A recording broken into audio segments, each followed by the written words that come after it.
All right, everyone, get ready because today we're going deep on something pretty complex, self-disclosure. Yeah, it's one of those things that sounds simple on the surface, Oh, but absolutely. way more nuanced than you'd think. Exactly.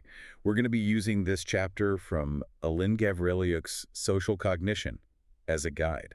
And by the end of this deep dive, you'll be seeing self-disclosure everywhere. Oh, yeah, for sure.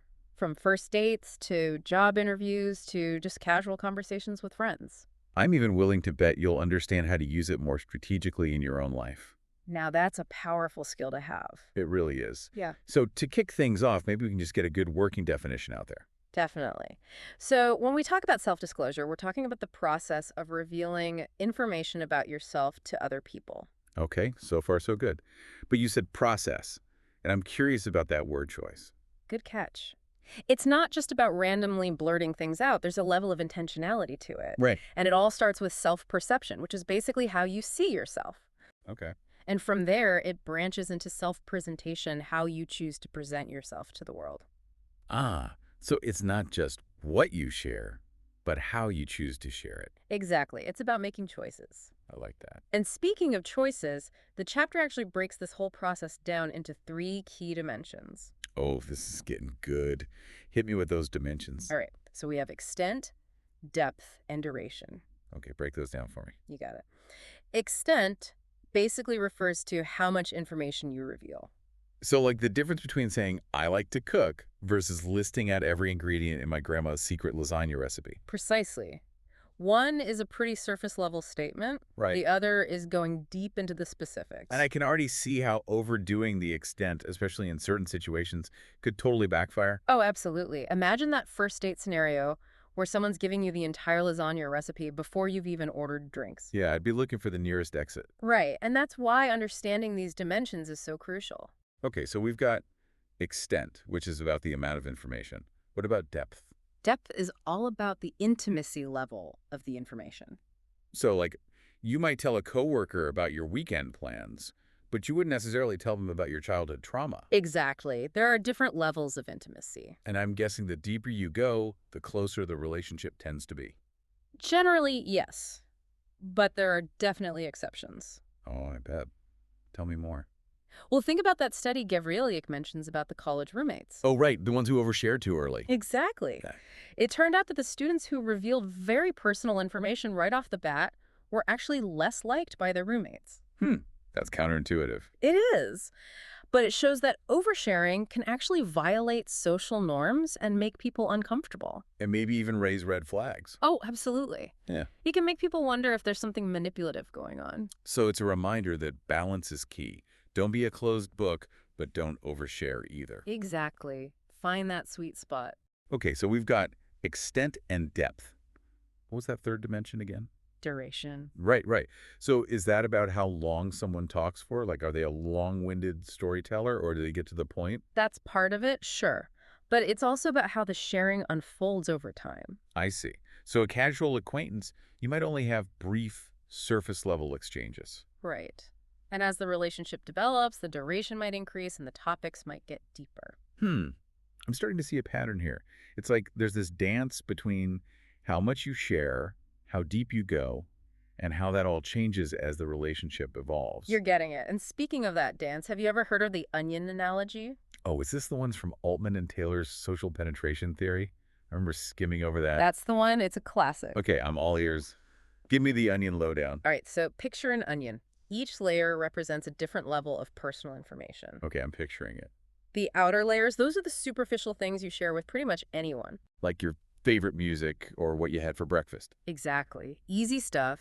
As you get to know someone better, you start to peel back those layers. Moving towards the core of the onion. Right. And the core is where those really personal, vulnerable things reside. The stuff you only share with people you really trust. Exactly. And it's not always a smooth, linear process. Oh, I can imagine.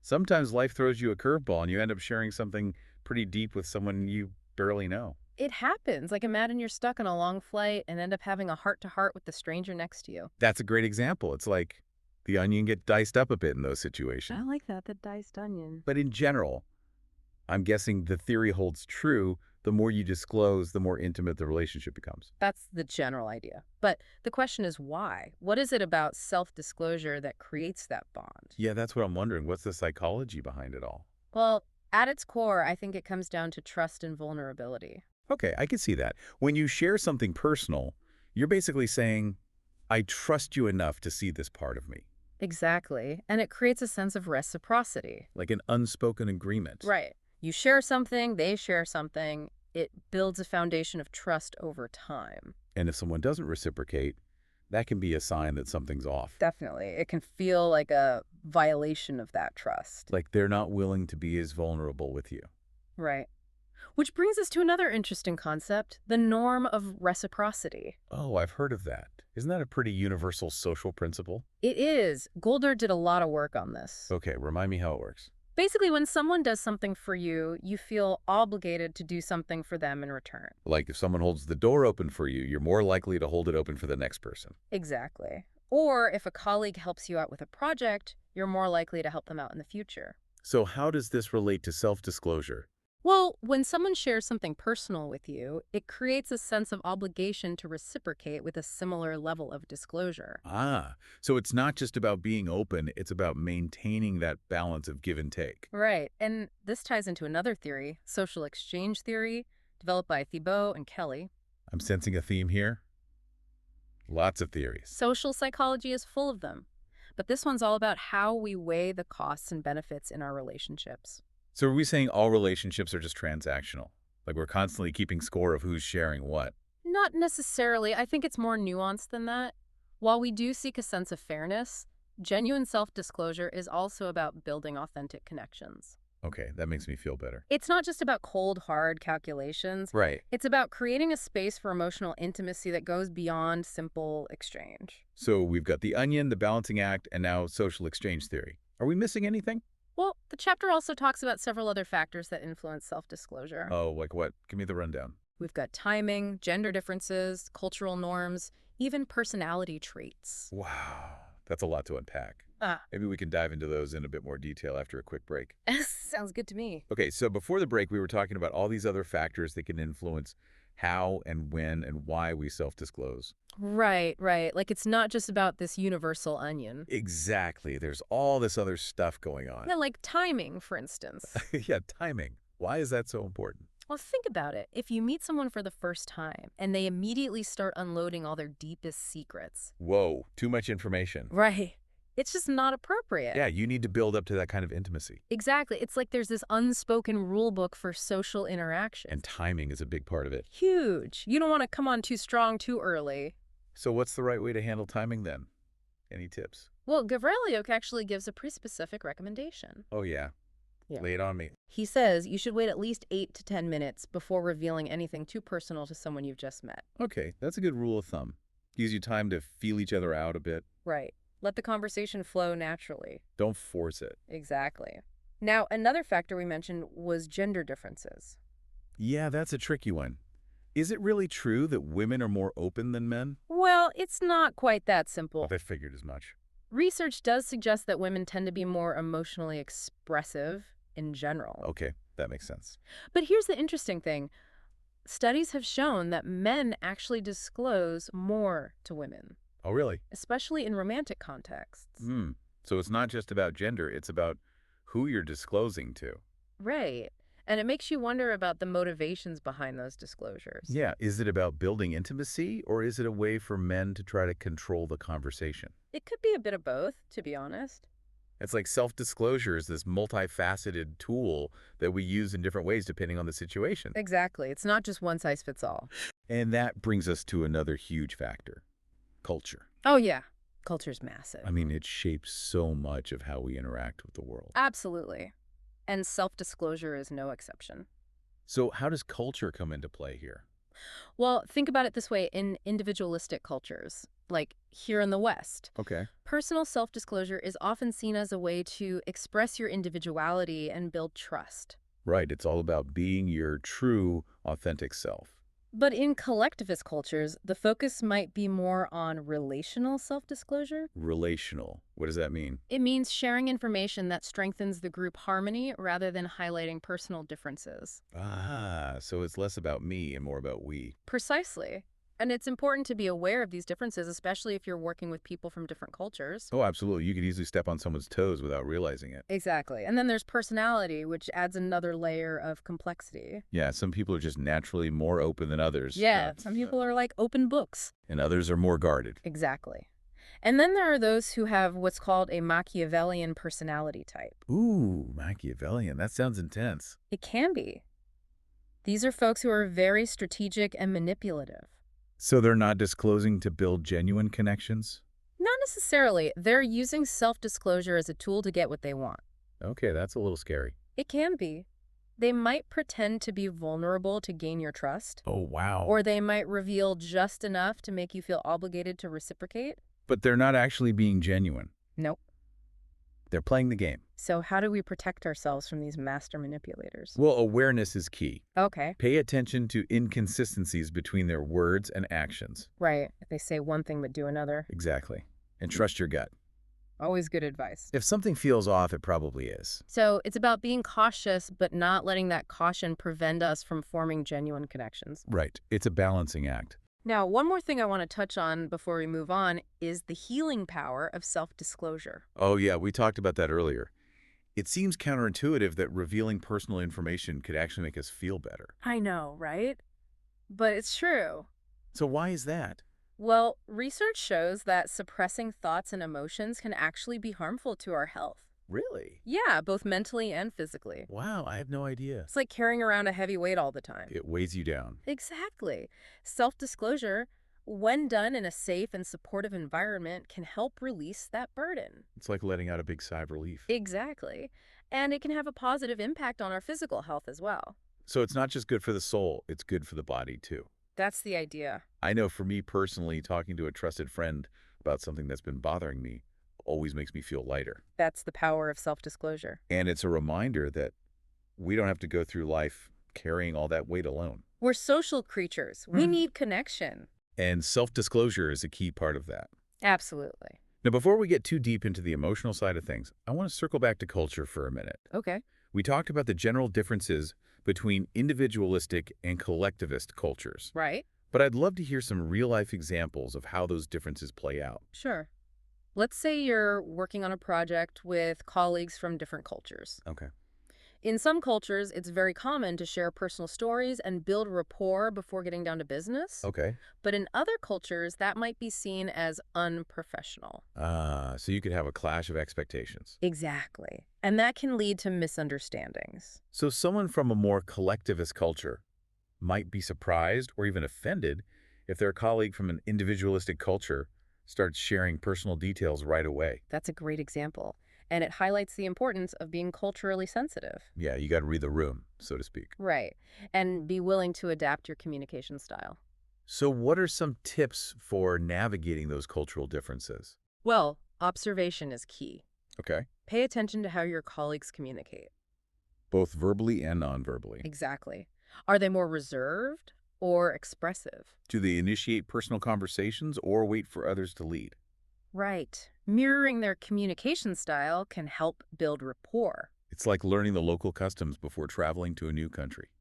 I like that analogy. It shows respect. And it helps you avoid those awkward missteps. Now, all this talk about culture has got me thinking about the online world. Ah, yes, the digital realm. It's like a whole other layer of self-disclosure. It is. Social media has changed the game. So did the onion analogy still hold true online? It's tricky because social media creates this unique dynamic. Okay, how so? On the one hand, it allows us to connect with people from all over the world. Right, and share our lives with a wider audience. But it also creates this pressure to present a curated version of ourselves. The highlight reel. Exactly. We're all crafting our own personal brands online. So how does that impact self-disclosure? Well, it can lead to what's called selective self-presentation. Okay, I've heard of that. Basically, we choose to reveal the parts of ourselves that we think will make us look good. Right.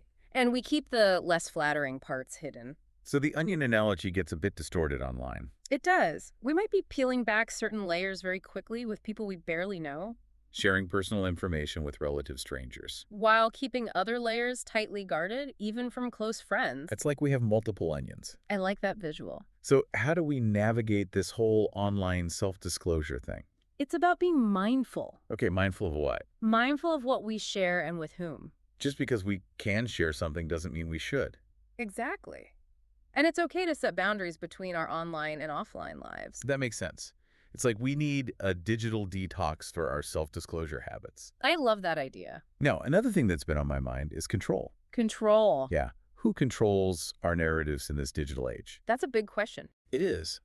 On the one hand, social media gives us the power to share our own stories. Right, we're not reliant on traditional gatekeepers anymore. But on the other hand, those platforms have all these algorithms and data collection practices that influence what we see. So it's a double-edged sword. It is. It's like we're playing a game where the rules are constantly changing. And we don't always know who's making the rules. Exactly. It can feel a little unsettling. It can. Which is why it's so important to be critical consumers of information online. Don't just blindly accept everything you see. Right. Question, analyze, use your critical thinking skills. And maybe take a break from social media every now and then. Absolutely. Our mental and emotional well-being depends on it. Well said. So we've gone from the onion to the beach ball, from the real world to the digital realm. It's been quite a journey. It has. But I'm sure there's even more to explore. Oh, definitely. Where else does self-disclosure play a role? Well, think about professional settings. Oh, right. Sharing your ideas and experiences in a meeting can help you connect with colleagues. And build credibility. Exactly. But again, it's about finding that balance. Yeah, I've definitely been in meetings where someone just overshares. It can be a real turnoff. So how do we find that sweet spot of sharing enough to connect without crossing those professional boundaries? It's about being strategic. Okay. Focus on information that's relevant to the task at hand. So no need to tell your coworkers about your cat's latest hairball incident. Probably not the best topic for a board meeting. Right. But maybe sharing a personal anecdote that illustrates your expertise could be effective. Exactly. Or a story that relates to a current project. It's about showing your human side without getting too personal. Right. And remember, it should always be a two-way street. Oh, good point. Don't just talk at your colleagues. Right. Listen to their ideas, ask questions, create a dialogue. It's about collaboration, not self-promotion. Exactly. Which brings us back to that core idea of reciprocity. Full circle. This has been incredibly insightful. I feel like I have a whole new understanding of self-disclosure. I'm glad to hear that. But before we wrap up, I'd love to get some practical advice from you. Sure, happy to help. What are some actionable tips our listeners can take away to become more skilled and confident self-disclosures? All right, here are a few things to keep in mind. Okay, so you were about to give us some practical tips on how to become better self-disclosers. Right, yeah. So, first things first. Remember, self-disclosure is a process. It's not like you have to spill your guts all at once. Thank goodness for that. I was getting a little worried. It's about building trust gradually over time. Start small. Small. Okay, so what, like instead of telling my whole life story on a first date, I just mentioned I like to hike. Exactly. Start with something simple. What? A personal preference, a hobby you enjoy, maybe a funny observation about something you've both experienced. Okay, so test the waters a bit. Right. And pay attention to how the other person responds. Are they engaged? Are they reciprocating? It's a two-way street. Now, you also mentioned boundaries earlier. Oh, yeah. Boundaries are crucial. You don't have to share everything. But how do you say no without seeming like you're shutting down? Just be assertive and respectful. You can say something like, I appreciate you asking, but I'm not comfortable sharing that right now. Okay, so it's okay to have those boundaries. Absolutely. You're in control of what you share. And I guess if something feels off, it's probably best to trust that feeling. Always trust your gut. If a person or a situation seems shady, don't force yourself to be open. Self-disclosure should feel good, not icky. Exactly. Now, one last thing. Be kind to yourself. Ah, that's good advice for just about everything. It's true. Self-disclosure can be challenging, especially if you've been hurt in the past. Oh yeah, it can bring up a lot of stuff. It can. So don't beat yourself up if things don't always go perfectly. Just keep practicing and celebrate the small victories. It's a journey, not a destination. Well said. And remember, even small acts of self-disclosure can make a big difference. It's like planting seeds. I love that analogy. You never know what might grow from those seeds. So true. Well, this has been an amazing deep dive into self-disclosure. It has. We've covered a lot of ground. From the onion analogy to the psychology of sharing to the wild world of online self-presentation. And hopefully our listeners have a better understanding of how to use self-disclosure in their own lives. To build stronger relationships, create more meaningful connections, and maybe even heal some old wounds. And to avoid those awkward oversharing moments in the grocery store checkout line. Definitely. All right, everyone, that's a wrap on this episode of The Deep Dive. Thanks for joining us, and happy disclosing.